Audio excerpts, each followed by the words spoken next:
Well, before we get going tonight, both teams come together around the centre circle after the formalities between the two captains, and there'll be a minute's applause here at Vicarage Road to mark the passing of former player Johnny Williams. He played left back for the club for a largely unbroken period of over 10 years, and as you can see on the big screen, he's Watford's 9th highest all-time appearance maker. He's 5 above Troy Deeney, the current captain. He was part of the team which got promoted into the second flight of the English game for the first time in its history. He'll be considered an understated yet invaluable player in the club's 1960s and 1970s history. Johnny Williams.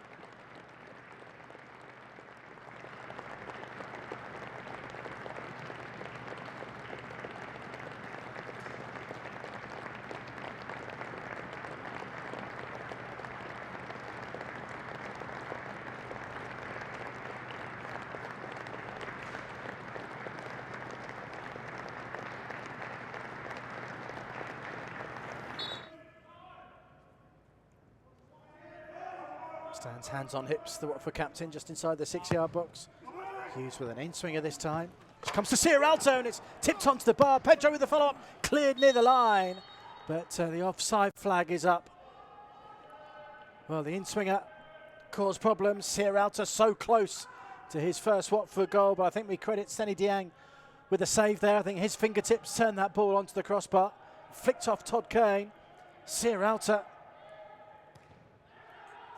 He has got a touch on it, but it is a fabulous opportunity. He's just got to head that down and it's a goal.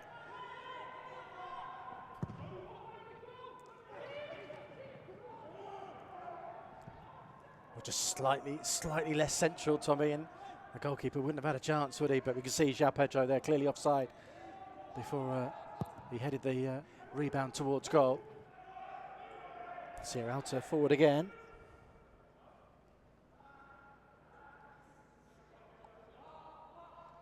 Sure, he'd like another header like he had minutes ago, this time to put it into the back of the net. Chalobah wandering into the box around the back. It's cleverly to deliver. Chipped high towards Alto. Come to Chalobah, who shot, took a nick before it went wide. The Hornets have their third corner. There's 2 balls into the box for Watford, where QPR have looked vulnerable in the air, where you'd expect with 3 6'4", 6'5" centre backs them to be dominant. But Thierry Alta's causing them problems, and I don't think Chalobah's shot was ever going to hit the target, but nevertheless another corner and another opportunity to put the ball in the box. He's one of those players, Charlie Austin, where the Championship at times is too easy and the Premier League's too much for him. His goal scoring ratio, certainly outside of the Premier League, is excellent.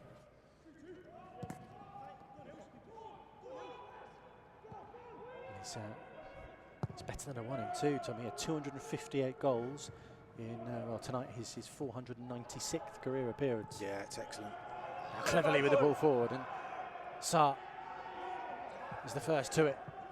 João Pedro and Deeney on the edge of the penalty area. Sarr finds Cleverly. Nice ball from Tom Cleverly to feed Navarro. His cross towards the far post. Pedro heads it over. The break, the first time they've really got in behind that QPR high line. Yeah, Sarr was forced infield. The tide's turned really in the last 5 minutes of this first half, and João Pedro's done well to get a full head on that at the back post, and he'd be disappointed he's not hit the target. Perhaps a little bit floaty the cross, and he's expected a bit of contact on his head. He'd be disappointed when he sees that back. That's a good opportunity. Via Hughes, he finds Ngakia. Looks to play it inside Charlie Austin for Sarr, but Austin, the centre forward for Rangers. Yeah, it's a little bit overcomplicated from Ngakia. I'm sure the strikers would want the ball into the box. Now Johansson has robbed Chalobah, and it's Dominic Paul who feeds Charlie Austin. His shot is charged down by Cleverly, that takes it wide. Fine burst from Dominic Ball, and Austin the man they would want in that position. But Tom Cleverley putting in the hard yards there to block that effort from Charlie Austin. Just shows you his desire to score goals. You know, 20-30 seconds ago he's making a tackle in his own 18-yard box, and then he's broke to the opposite end of the field because they've broken quickly. And perhaps, you know, Watford can learn a lesson from that. They go a little bit quicker in going forward. So Johansson once again, Dominic Ball, just left that a little short for Barbet, and Deeney slid in, and Sarr comes away with it from the tackle, and Sarr shoots, and the goalkeeper parries in front of his knees and goes behind for a Watford corner. Much better from Ismaïla Sarr. Certainly to have the confidence to get his head up and take his shot. Yes, it's outside the box, but the ball's moving. Good tenacity from Deeney, 2 challenges. Falls kindly for Sarr, and maybe just crossing the 18-yard line as he takes his shot. And the movement on the ball, he struck it so well, forced the keeper into an error that he got away with. Cleverly with the corner. Looking for Ciralto, wins the header again. It's Kane that cleared. Hughes finds Tom Cleverley. Now Sarr. It's an awkward looking cross for Bond to deal with. And then Sarr wins the ball back again and goes down, and it's a Watford penalty. It's a Watford penalty. Ismaïla Sarr just too quick for Jeff Cameron, who clattered into the Watford wide man. And referee Jared Gillett points to the Rookery End penalty spot. Yeah, can have no complaints whatsoever. Stonewall penalty. It's just the sheer pace from Ismaïla Sarr, and that's going to be a painful one with the studs on top of his foot, but he's done brilliant for his team. A minute ago, getting the ball out of his feet and taking a shot, but gets the penalty because of his willingness to take that contact in the penalty area. Certainly much quicker player than Cameron over the same distance, but it leaves you with that same feeling. Deeney approaching the penalty. Be right-footed. He'll be into the corner, and Watford have the lead. Deeney delivers to Watford's delight. Troy Deeney's 7th of the season. He just does not miss from the penalty spot. Calm, cool, as confident as you like. Words for the QPR goalkeeper on his way through. It's Watford 1, Queen's Park Rangers 0. It's a horrible, horrible feeling when you get the impression that the goalkeeper knows where you're putting it, but he's so confident that he strikes the ball so crisply.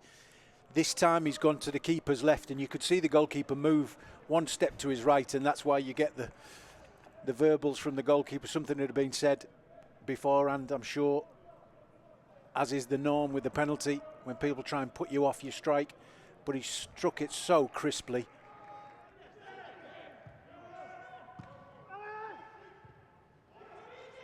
And again, Lee Wallace. He's ball in towards the near post, and Backman's there smartly to deny Macaulay Bonne. Wallace on the overlap. Released by Chair. And first save of note for Daniel Backman, who read it well. Yeah, got away with that. I think Tom Cleverley's taken a really strong whack in the face there.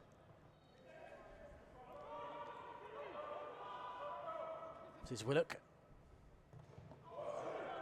He's crossed towards Austin! Charlie Austin levels things up for QPR. The header at the far post from Chris Willock's cross. No chance for Backman. And with 17 minutes left at Vicarage Road, Charlie Austin bags his 50th goal for Queen's Park Rangers. It's Watford 1, QPR 1.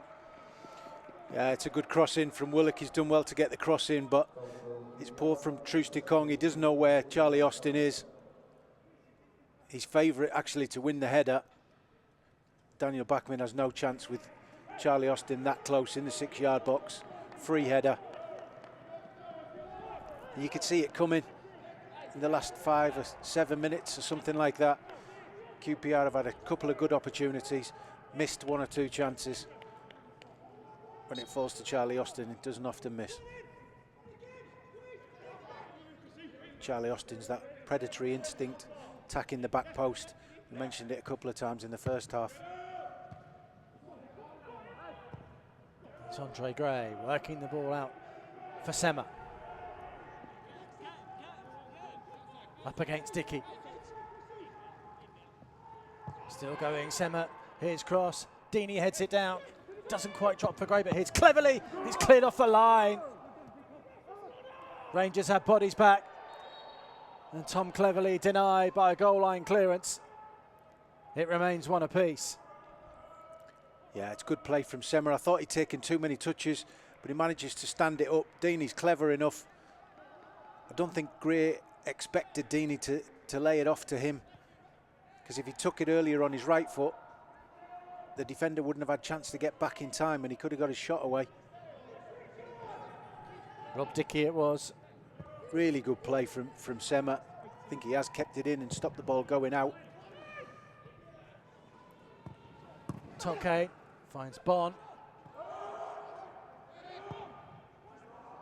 Here's Willock. Onto his right foot. Saved by Batman down to his left. Comfortable save in the end. Willock with clever feet. Gets a really, really good shot away.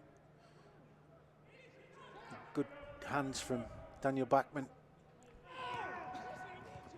Here's Sema trying to run outside. Willock still going. Ken Sema cuts it back. Can't find Gray or Sarr. It was Barbet, I think, that was in the way and turns it behind for a corner. But that was the Ken Sema that we've seen so much of this season. Just too strong for Willock. Driving down that left flank. Done everything right. There's nothing else. There's no other place he could have put the ball.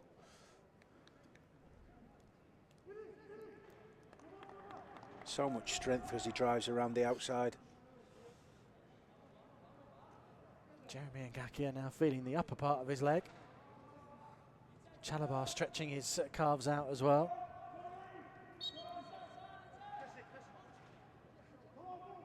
Sema with the Watford corner. Flicked away by Kane. Here's Sarr high and over the bar. Lazy strike from Sarr. He's leaning back on it. Sema finds Navarro.